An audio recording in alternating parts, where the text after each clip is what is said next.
চালু করছি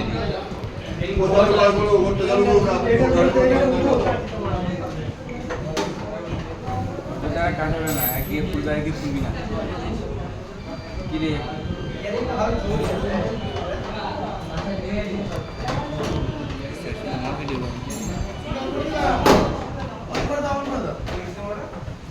সাপ্লাই দিচ্ছি কিন্তু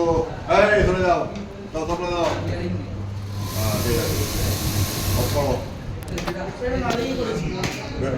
একবার করলে তো হবে না একাধিকবার করতে হবে নামিয়ে দাও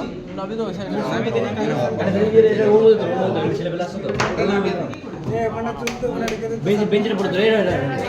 এটাকে সাইড করো বেঞ্চের উপর মোর ফ্যান হলো সিলিন্ড্রিক্যাল কম্প্রেসার দেখতে পাওয়া যাচ্ছে হ্যাঁ কম্প্রেসার পাথের পাটটা এর একটা ক্যাপাসিটি দুটো ক্যাপাসিটি আছে বডি একটা তাই তো একটা বডি কিন্তু দুটো ক্যাপাসিটি আছে তাই তো হ্যাঁ তিনটে ট্যাঙ্ক না চারটে ট্যাঙ্ক আছে অলরাইট আর এর একটা কানেক্টর পয়েন্ট আছে তাই তো কানেক্টর পয়েন্ট আছে তো অলরাইট এবার টোটাল ইলেকট্রিক্যাল পার্টটা এটা টোটাল ইলেকট্রিক্যাল পার্টটা ড্রয়িং করবে দেন মেকানিক্যাল পার্টটা ড্রয়িং করবে ক্লিয়ার বুঝতে পারা যাচ্ছে এখন পুরো ইলেকট্রিক্যাল পার্টটা ড্রয়িং করো